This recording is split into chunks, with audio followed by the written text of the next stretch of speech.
Hello, everyone, and welcome into the Golden Sombrero Show. You're listening to Dominic Stern and Ryan Blank talking about the latest in baseball live from the Bill Austin Radio Studio.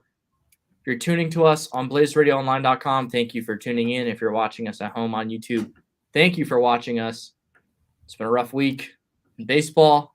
It's been a pathetic week. Yeah, pathetic. There's a lot of words, all negative, that you could use to describe baseball. Last week, we came on and said, well, there hasn't been a ton of progress, but the two sides are talking. Hopefully, we'll have a deal. The next time we come on, unfortunately, that is not the case. And even worse, we have the first two series of the season postponed. Well, not postponed, canceled. Yes, the start of the season is postponed. Yes, start of the season is postponed. And I don't know about you, Ryan, but the Padres were scheduled to be at home to start the season. What were the Royals supposed to do? In Cleveland against the Guardians. And then what? Oh, I believe it was another road trip. Royals fans are going to get lucky because there's still a chance of them having 81 home games. Yes, there is, but at the same time, I'd rather have a full season of baseball than 81 home games. Yeah, while we're here, congrats to the Dodgers on winning the 2022 Mickey Mouse World Series. Here we go again. They just here we go. Love to win those fake World Series. We'll see if they get another one. Here we go again. You know what? It would be. You know what? If it's the Mets who finally win a World Series, that'd be so funny for me to say to Michael Garaffa, Mickey Mouse World Series. So I don't think he'd care. I know I wouldn't care. It'd still be a World Series as long as the players get a ring and the Padres get a banner and hang in Petco. Yeah, that's not going to happen for a little bit, Dom. Thanks. You're welcome. But either way, just depressing week, especially after what it looked like on Monday night. Major League Baseball made it seem like there was some momentum getting towards a deal. Fortunately, that was just not the case. It's just been a demoralizing week, too. And the fact that Rob Manfred just does not care. I don't think there is a commissioner in any sport that is worse than Manfred. There isn't. I used to think it was Goodell. Goodell's actually gotten better over recent years, while Manfred has just driven the game into the ground. He doesn't care about baseball whatsoever. No, as long as the owners keep paying him because that's who he's employed by, and the owners are happy because they're pinching those pennies. You see, I don't know why the owners are happy, though, because they're not making any money. That's the crazy thing. You know what? They're happy that they're not losing anything. They already have. I know. It's millions, if not billions of dollars. Yeah, they're worth, I believe I saw a combined $100 billion, all 30 owners. I think so. And that's just ridiculous that they're really over here pinching pennies, not caring about the game whatsoever. The owners don't care about the game. And honestly, Manfred's never cared. That guy needs to be gone. And Marcus Stroman is very vocal about this. Yeah. He called him a clown yesterday. Same with Marco Gonzalez. And you know what? I'm glad to see it because I am so tired of players just sitting back and not realizing what he is doing to the game, and now they're tired of it. So I think that this is just ridiculous. And the fact that we're going to lose baseball because owners are pinching pennies, more focused on saving a little bit of money after they've made millions, nearly billions of dollars, is absolutely and utterly ridiculous. It's frustrating as the fans, especially how passionate we all are about our teams and just about baseball in general. And for Rob Manfred to say in that press conference yesterday that the fans and the ballpark employees are the number one priority during these deals. Ball-faced lie. Couldn't be any more of a lie. Like that. Again, that was the most frustrating part because we had seen this coming. I thought they were going to get a deal done in the weeks leading up to it. In the weeks leading up, I did not raise my hand in the bureau on Monday, but I'd remained optimistic because I said there's no way they don't get a deal done. There's so much to be done. The thing is, the players don't care about signing a deal right now. They have said multiple times they're fine with skipping an entire season if it means setting up baseball for the future, which I disagree with. You sit out an entire season, baseball is nearly dead. People are not going to watch. Well, I think that's only the case because then all of a sudden the owners are going to say, we don't have the money to give you guys what you want now. Yeah. There's going to be a deal, whether or not it's just this first week, this first 6 games that get canceled, whether or not there's a month that gets canceled. There's going to be something to pay for this. I mean, if I was a casual baseball fan, I would have lost a lot of interest by now. We're not casuals. We're very invested. I mean, we have this show for a reason. It's because we love baseball. We love to come out here and talk about baseball Yes, every 100%. single week. We love to watch our teams practically every single night when we can. We love to go out to the ball yard, hot dog, soda for those of age, some alcoholic beverages, popcorn, cotton candy, dibs dabs, just anything. Did you just dab on I YouTube? did just dab Did on you YouTube. seriously just dab on I YouTube? dabbed on YouTube. All right, I'm taking the reins now on this one. It's just I can't believe it. I cannot believe that there's just been no progress. Because here's the thing, at least they're talking, but they're still far on many key concepts, especially the CBT, which is the most important aspect of a CBA agreement. Mhm. They're so far away. And the earliest they can meet is tomorrow.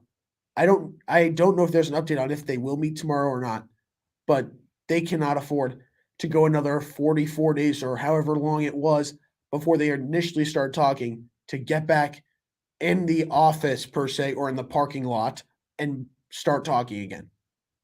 They need to stick with what they have. They need to keep whatever momentum that they have going, maybe minimal, but it's something. You can't just let what happened on Monday because of a deadline affect everything. No, Like, and where's the urgency at this point? Show me some darn urgency to get a deal done. well, there was One side, urgency. please. Well, keep that urgency. Yeah, they're gonna meet again on Thursday in New York City. Thank God. The sides probably just needed a little bit of a break. Hopefully they keep I don't wanna say, like, hopefully they they get back to where they left off because according to the players, there was very little progress made. You know, I actually want to mention a quote from Whit Merrifield about what he said about the Royals owner, John Sherman, which is weird because every time I hear Royals owner my entire life, it was David Glass. Now it's Sherman. I believe I saved it. Um, he was on a radio show today back in Kansas City, and he said one thing before he got off. I guarantee if we had 29 other owners like John Sherman in the ownership group that we have, at least from what I've heard from Dayton Moore, who is now the president of baseball operations for the Royals, we wouldn't be in this position anyway. We never would have gotten to this position where we needed a lockout. There's gonna be that handful of owners that care about the game, that love baseball, but it's the majority that don't care whatsoever and only care about pinching pennies and making the most money they can. It's ridiculous. Yeah, and we've seen a lot actually in the last 24 hours praising the Padres because he said that he's an owner that cares about winning. He's invested into his team, paying rookies or paying young players before they reach arbitration, uh, getting free agents, trading for players on teams who are not trying to win. And that apparently angered a lot of the owners because they don't want to pay these guys. They literally just choose not to. Yeah. And it's frustrating because baseball was at such a high peak and it's coming down and it's just frustrating because You saw what the strike in the 90s almost did to the game. It took fans a while to get back to baseball. that was only because the greatest home run race in the sport's history was happening between Mark McGwire and Sammy Sosa. If that Exactly. didn't happen, who knows where we are? Yeah. Who knows what's going to happen now? Where's the interest? There's going to be the diehard fans like us two, Cole, and others that are always going to love baseball and always watch. But what about those casual fans that are like, you know what? Screw baseball. If they're not going to play, find a way to support me as a fan and get on the field, then what's the point of even watching? What's the point of even going to the game, spending the money? No, it's ridiculous at this point, and I'm so tired of this entire thing. and I'm not sure if my dad is listening back home, but if you were to cancel Padres season tickets, I would not blame you one bit. But I would obviously be devastated because I would want to go to the Yeah, games when I'm home. you'll be devastated, but the principle of it, I definitely understand that. Right. I'd be like, hey, it's tough to support these old farts that don't care. Now, like I said, Peter Seidler seems to care about Major League Baseball in the direction that he wants it to see go, but the others we can't exactly speak for you. So It's just I don't understand why the owners don't want to be committed to winning. why they don't want to be committed to the game. What's the point of owning a franchise if you're not going to try to win, you're not going to try to give back, and you're trying to improve the future of the game? What is the point of owning a franchise? What is it? Please tell me. Well, I mean, they're making money. They're not maximizing the money they can make by investing into their product, but it's just the greediness is off the charts and utterly ridiculous. I think that's all it is, really, is greed. I think it's a combination of greed and laziness because good owners. Is it more laziness or stubbornness? It could be stubbornness. You're right. Okay. But them being stubborn or lazy and not wanting to invest into their ball club is not allowing the product on their ball field to be as good. It also doesn't help you have the most incompetent commissioner nearly ever. Well, there's 30 people who like Rob Manfred, and it's the 30 owners who employ Rob Manfred. Exactly. Because it's his job to go out there and just take all of the hit for them.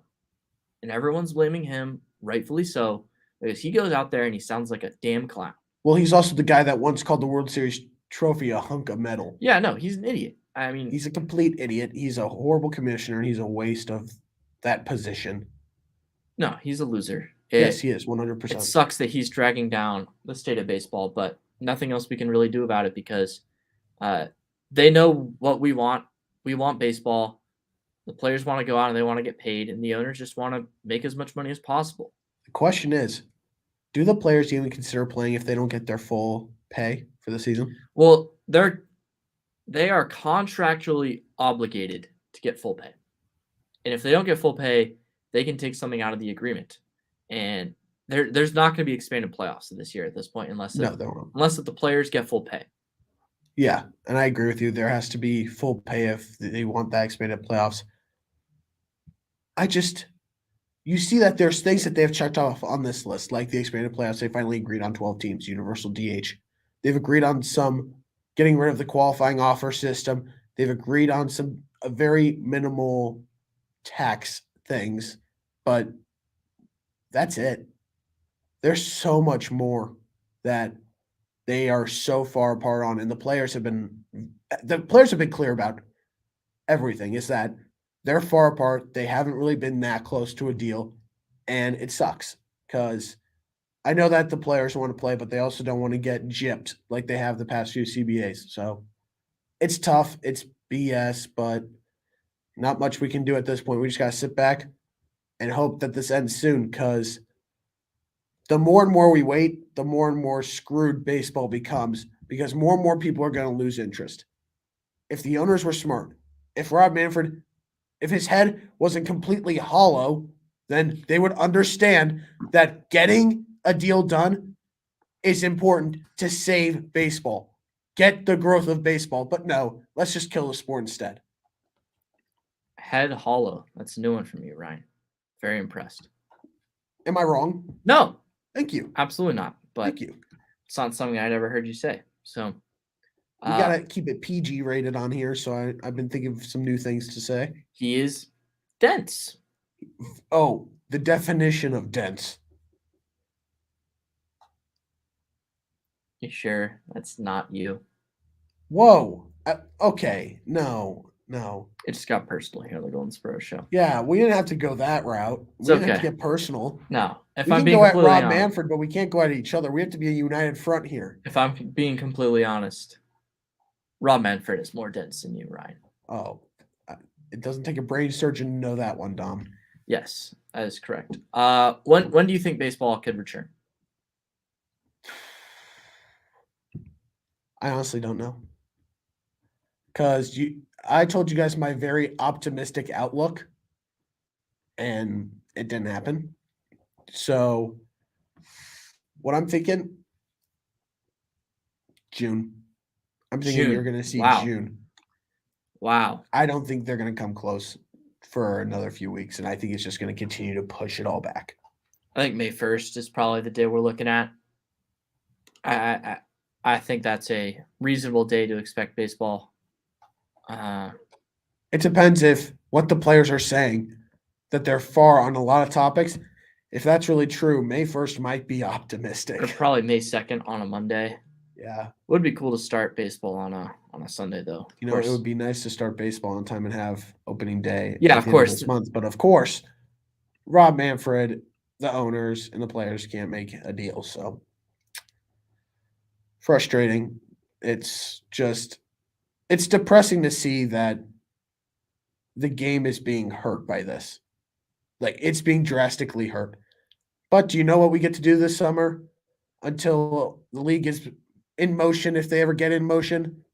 Let's support minor league teams and the independent league teams. Let's do that and enjoy that. And until then, college baseball. Ryan, I mean, you and I, we both had the opportunity to call the fabulous Arizona State baseball game last year. College baseball's best tradition.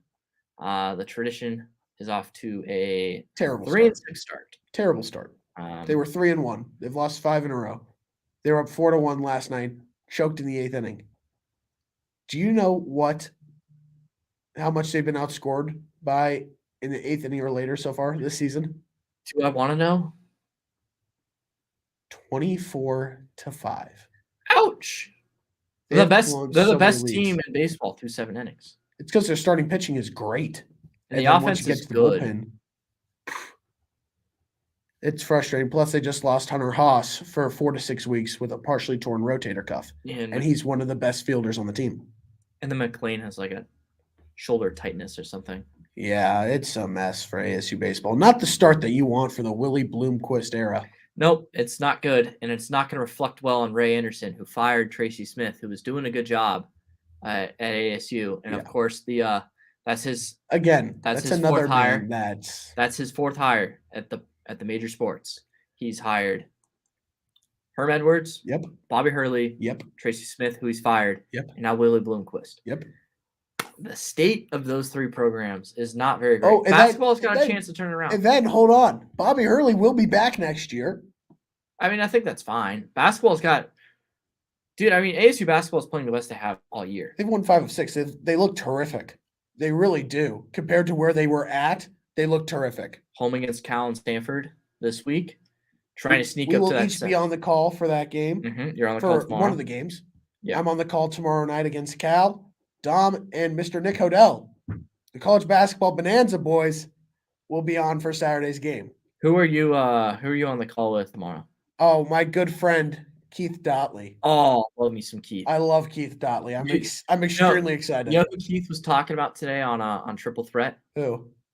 The Jacksonville Dolphins. The Dolphins, baby. The run to the NCAA tournament starts tomorrow for the Dolphins. The Dolphins, baby. There it was. I don't know what that sounds like, but that's not a dolphin noise.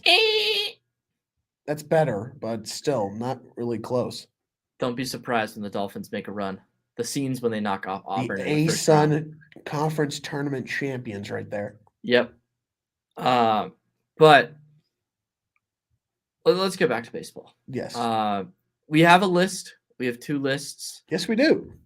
These are our all-time shortstop and second base lists. That's correct. If you missed Ryan and I and Cole of course could not be with us because he was covering ASU's game that went like 4 hours long and he got stuck there. The first inning was 50 minutes because 8 runs were scored. Yep, forks up. And well, the first inning actually ended up going well for ASU. Yeah, they were winning 5-3 at the end of it. Lose 11-6. Woohoo! Lost the rest of the game 8-1. Jeez. But we have lists. If you missed our first base and third base lists, you can go back and listen to the previous Golden Sombrero episode. We talk about, of course, the labor dispute, and then we get into first base and third base, starting with first base, ending with third base. Cole did not have time to send us his list, so Ryan, it's just going to be you and I. No worries. I do have a question. Yeah. Where do we put A-Rod? That was up to you. Okay. Thank you. Because I put him at short. I have him right now slotted in at short. I do too. So I'm still thinking about third base a little bit. I don't know. We already passed third base. True, we did, and I didn't put him on there. Yeah, he's going to short. He's a shortstop. Come on. Yeah, he's a shortstop. Let's not kid ourselves. Yeah, he's a shortstop. But let's start at short. You want to start at shortstop? Yeah. Who's your number 5 shortstop, Ryan? My number 5? Ozzie Smith. Oh, gross. Why? Dude, great fielder, obviously. No one's gonna deny that. Oh, wait, hold on. Scratch that. Scratch that. I actually did not have A-Rod on my list. Scratch that. Ozzie Smith is 6th. My bad. Screwed that one up. I thought I put him on. Derek Jeter is 5. Ooh, Jeter at 5. Love it. I have said it multiple times that Derek Jeter is overrated. It's overrated by some. I think that also the lights of New York help his case for being 100%. where he was at. Never won an MVP, but man had 3,000 career hits, hit 310, 5-time Gold Glover, 5-time All-Star, terrific player, deserves to be in the Hall of Fame. But the whole thing about him being unanimous, I think, is kind of ridiculous. So, but yeah, he's definitely a top 5 shortstop of all time. I agree. Jeter's in my top 5. I do not have him at 5. I have A-Rod at 5. I would have he's a better player than Jeter is. Some people may disagree with that. No, I completely agree with that. I still don't understand why Joe Torre moved him to 3rd instead of Jeter to 3rd, but whatever.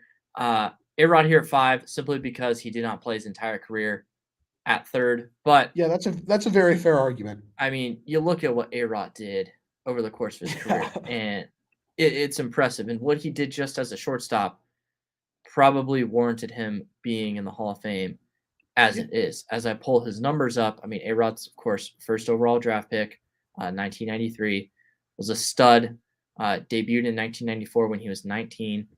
He won 14-time All-Star. Yeah, 14-time Silver Slugger. 3-time MVP. Yeah. Won several Gold Gloves.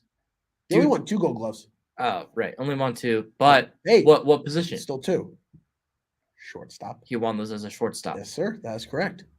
He had, let's see, 695 homers. Yes. 2,000, nearly, I believe, 2,100 RBIs. If you guys can't tell, A-Rod is at number 4 for me. I'll put that there. He had 7 seasons with a slugging percentage over 600. That's crazy. And then 1, 2, 3, 4, 5, crazy. 6 seasons with an OPS above 1,000. A-Rod was so good. He deserves to be on this list as a shortstop. Yeah, I agree. I decided to keep a little bit lower because he wasn't always a shortstop. So that is where my discretion is held there for A-Rod. You said you have him at 4. I do have A-Rod at 4. That is correct. Do you want to add anything else about A-Rod? I have nothing else to add. The guy, I believe, could have been a shortstop his entire career, and we could have an argument of him being top 3 easily, potentially up there at 1 if his career would have stayed where it was at and lesser the steroids. But no, he was terrific. And just by his play as a shortstop by itself, like you said, very deserving of being in the Hall of Fame. So, yeah. My number 4 shortstop is going to be Mr. Cub, Ernie Banks. Okay. 500 home runs, hit 274, 2,500 hits, 14-time All-Star, won back-to-back MVPs. Ernie Banks is a legend. Never won a World Series because, of course, he was a part of those Cubs teams that could never get there. And they were cursed. But Ernie Banks also 2 other times finished in the top 5 of MVP voting. He was a fantastic player. Shout out to Mr. Cub, Ernie Banks. I agree with that pick because I have Ernie Banks at my 3rd spot. And what you have to look at is 1958 and 59 when he had 47 homers, 129 RBIs. Then the next year, it was actually 58 and 59, not 57, 58, 58, 59, 45 homers, 143 RBIs. The man could flat out hit. Wasn't the best fielder. He had 1 Gold Glove, but still, I definitely believe that Mr. Cub is a top 3 shortstop of all time. There you have it. Ryan's got Ernie a little bit higher than I do, and then I am going to list off my number 3 shortstop. He's, of course, the other one that Ryan has mentioned. I got Derek Jeter here. Okay. Listen, Derek Jeter won 5 World Series. He won 5 Gold Gloves. They're all fraudulent. He's a very overrated defender. Anytime you watch a defensive highlight reel of Derek Jeter, it's not a highlight reel. It's the same 3 plays over, which great plays. The one where he had to run a long way when he was in the shift, caught the ball and dove into the stands. Yeah, that was a terrific play. Right. The flip, and then that one play of him making the throw in the jump throw play that off the backhand. That makes everyone say, oh, it's Jeter. Yep. But that doesn't take away what he did at the plate. Lifetime 310 hitter. Oh, what he did was terrific at the plate. 3,465 hits, 817 OPS because he didn't walk a ton, didn't slug a ton, career OPS plus of 115. But the best part about Derek Jeter was that he was a true leader. Yeah. He was the anchor for the Yankees that won 5 World Series. And he helped out Joe Torre. There's no doubt about it. He made sure that everyone in that clubhouse stayed in check. Everyone was focused on the main goal, that was win a championship. And if it wasn't for Jeter, who knows how many they win. Obviously, these teams were uber talented, and they could have thrown A-Rod at short and maybe have been just as good. But 14-time All-Star as well, 5-time Silver Slugger, World Series MVP. He was fantastic. Overrated, Jeter, but yes, 100% is a top 5 shortstop. Right. So who's your number 2? Say about that. I had a lot of trouble with this one, but my number 2 is Cal Ripken Jr. You know how he played over 2,600 consecutive games. You know what he's done in his career. 1 Rookie of the Year, won 2 MVPs. I believe he had 2 Gold Gloves, if I'm correct on that one. 8-time Silver Slugger. He did win a World Series with Orioles, I believe, in '83. 19-time All-Star. Over 3,100 career hits, hit 276, and still slugged over 430 homers. So Cal Ripken Jr. is my number 2 just because of the guy at 1. His hitting was tremendous. Yeah, I also have Cal Ripken at number 2. Like you mentioned, 2-time MVP, was Rookie of the Year, 19-time All-Star, longest streak of consecutive games played, broke the Babe. There's obviously that little rumor that went around that Cal was going to miss a game. So, like, the power went out at Camden Yards. There we go. Excuse me. But that doesn't change the fact that Ripken was phenomenal. Yeah. Was an All-Star in 1983, which was his second full season. And after that, crazy. He was an All-Star every single year for the rest of his career. That's correct, yes. So that was really cool. And then A-Rod telling Cal Ripken to go play third was really cool. Or was it Jeter? I believe it was A-Rod. I'm not sure, but I believe it was A-Rod. Still, really cool moment because towards the end of Cal's career, started to play more third base in the years 1998, 99, 2000, and 2001. He only played third base. He really started that transition in 96 and 97. Maybe part of the reason why some people don't consider him to be that top shortstop, but fantastic player. I mean, the glove is really what stood out, despite the fact that he only won 2 Gold Gloves. Yeah, the glove was still there despite the amount of Gold Gloves he won. It kind of downplays how good of a fielder he was. All right, Ryan, tell us about Honus. Honus Wagner is the best shortstop of all time. The man hit 381 in a season, 355, 349. Dom, the amount of times that this man hit over 300 in his career is ridiculous. And when he didn't hit 300, he was hitting like 299, 287, 276. It's not like he had one season hitting sub 260 in his career. One season. And that was, I believe, his like 4th to last season in the MLB. The man could just flat out hit, and it wasn't just power. He only hit 101 homers, and he got on base so frequently. A 391 career on base percentage. 3,400 hits. Ridiculous. The man could just get on base. An on-base machine. And mainly it was doubles. Looking at his stat line, I believe, hold on, let me do some counting, which is never a good thing for me. 13 straight seasons with at least 30 doubles. 13 straight seasons with at least 30 doubles. Do you know how crazy that is? It's pretty nuts. It's kind of weird how little recognition he got for MVP voting. I think that's because it didn't start until 1911. Because that's true. His years before that were certainly worthy. Yeah, especially 1900 when he hit 381 and had an OPS of 1,007. Yeah, he led the entire league in batting average and slugging percentage. Yeah. I mean, that's ridiculous. That's how you know someone's really good. Yeah. And that year he also had 22 triples. It's pretty absurd. It's funny because his home run totals are really low at 101. Yeah. That's because it was the dead ball era. Yeah. And so hitting home runs was very hard. Contact guy. There's nothing wrong with that, especially when your career average is 328. Yeah, I mean, we're just going to continue to talk about Honus because we got time to burn, and he's also my number 1 shortstop in case people didn't realize. But I mean, also the fact he just drove in runs too. 4 straight years from 98 to 01. We're of course talking 1898 to 1901. Yep. We had 100 RBIs. Did so in 03 and 05, and then did so again 08, 09, and then 1912 was his last year of driving in 100 plus runs. And then he didn't really strike out much either. If you look at his walk to strikeout numbers, had more walks. It's very impressive.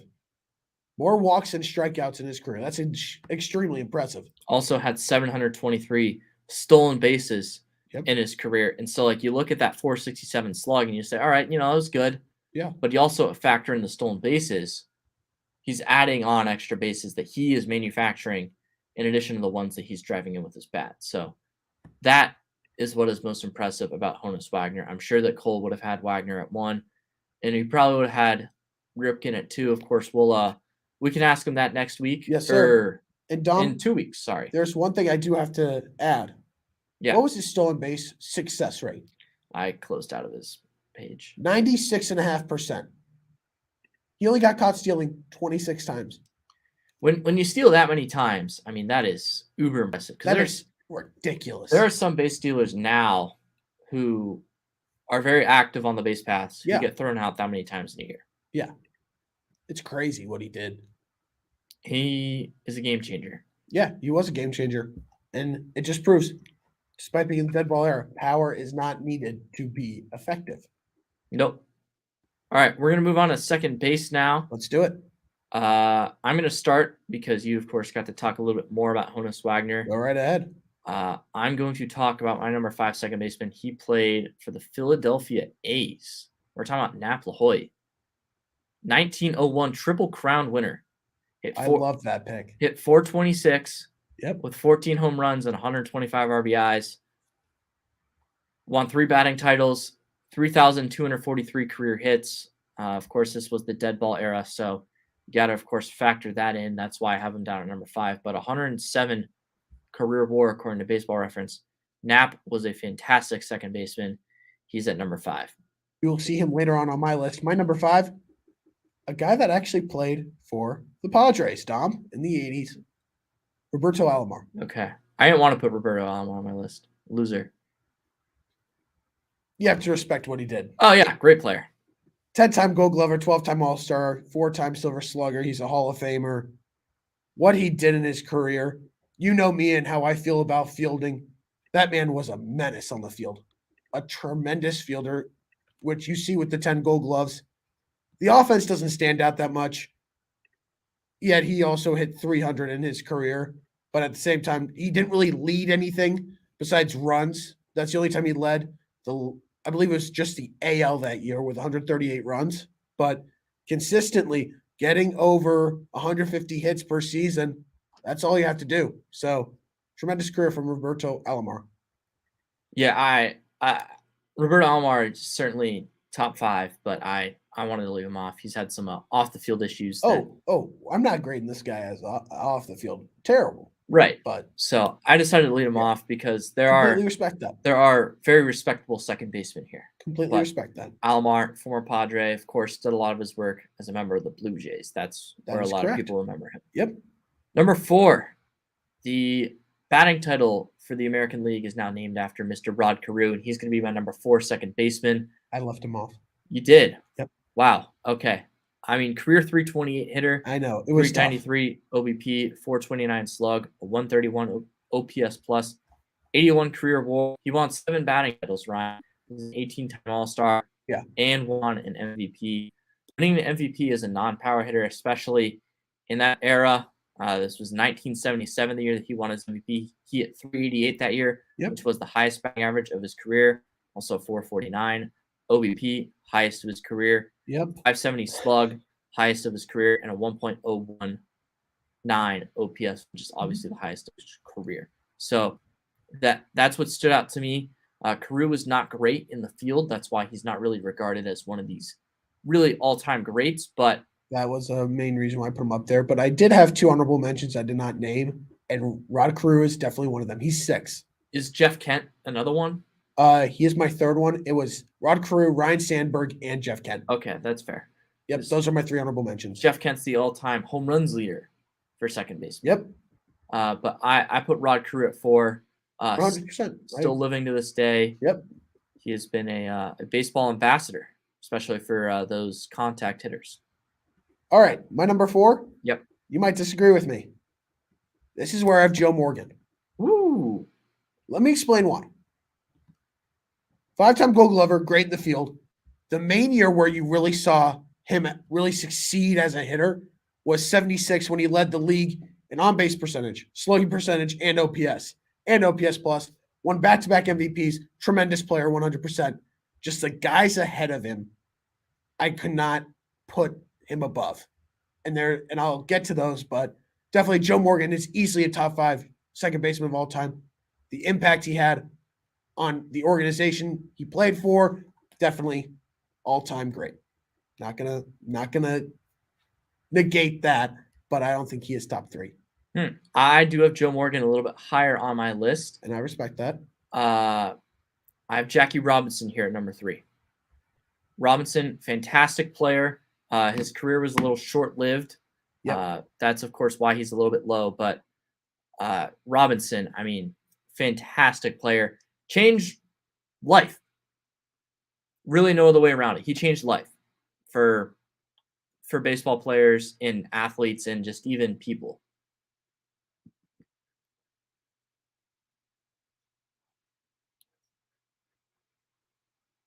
So I have Jackie Robinson here, number 3. He won an MVP in 1949. He hit home runs. He stole bases. That's obviously, he was known a lot for his speed. What's that? He did, 1947. Hit 297 that year, a year that he faced a lot of scrutiny. And I think that he deserves to be here on this list, but I didn't feel right putting him a little bit higher based on what he did on the field. Okay.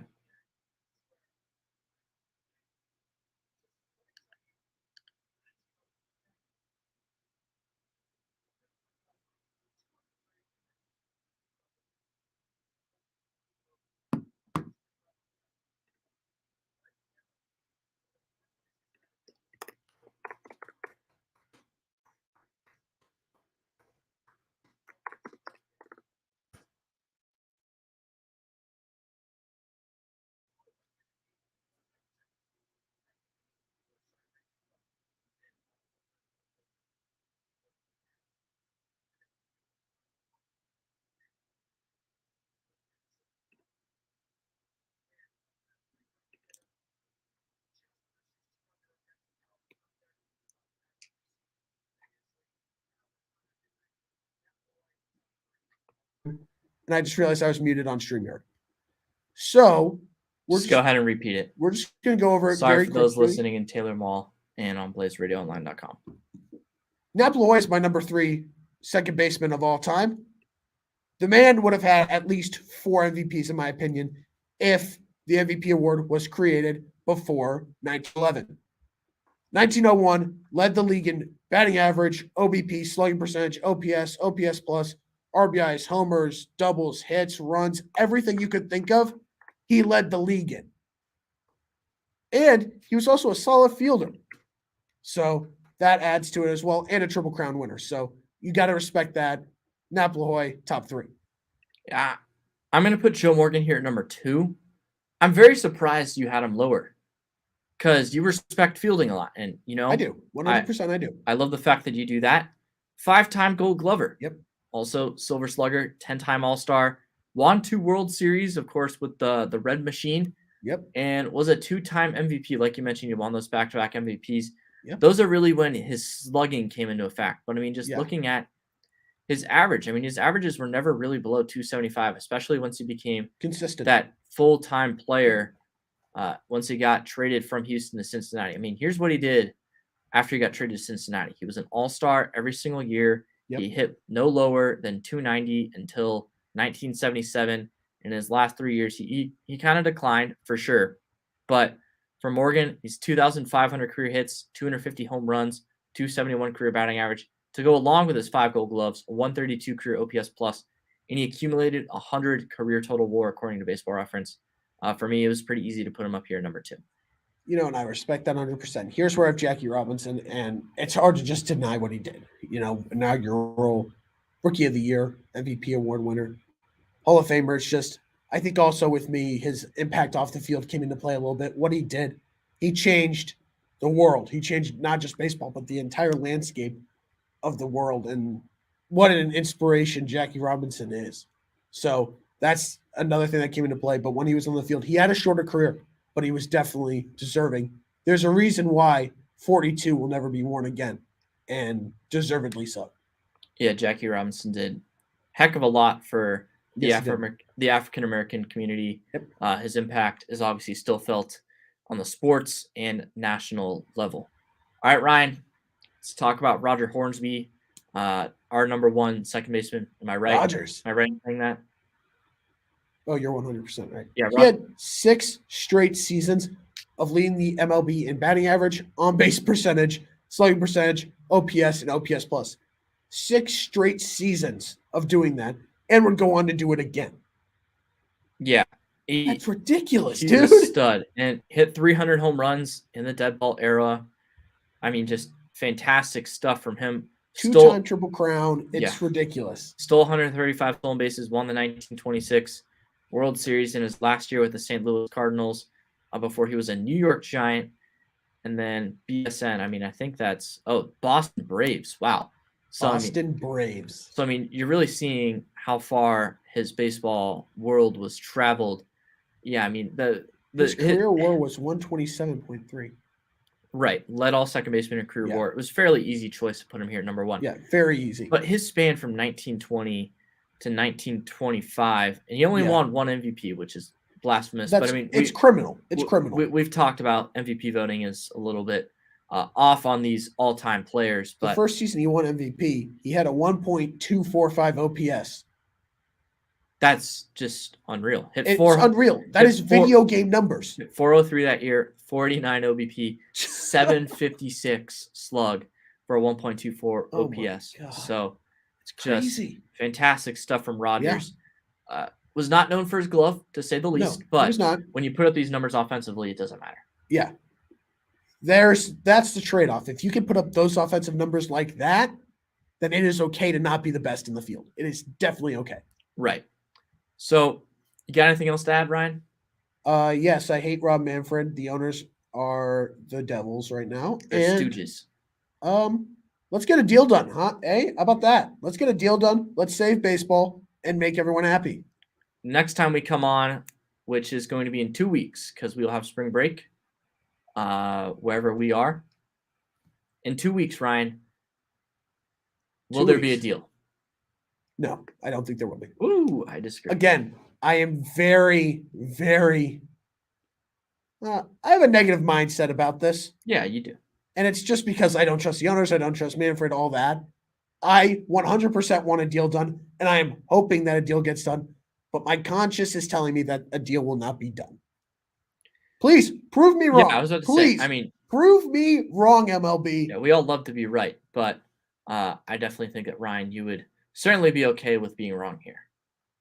All right, I got nothing else to add. So thank you all for tuning in on BlazeRadioOnline.com, and thank you to those who tuned in on YouTube to listen to the Golden Sombrero Show. I'm Dominic Stern. That was Ryan Blank. This is the Golden Sombrero Show. We will be back in 2 weeks. We will enjoy our week off on spring break, and when we come back, hopefully, we'll have games to start talking about. But until then, just a deal. Yeah, just a deal.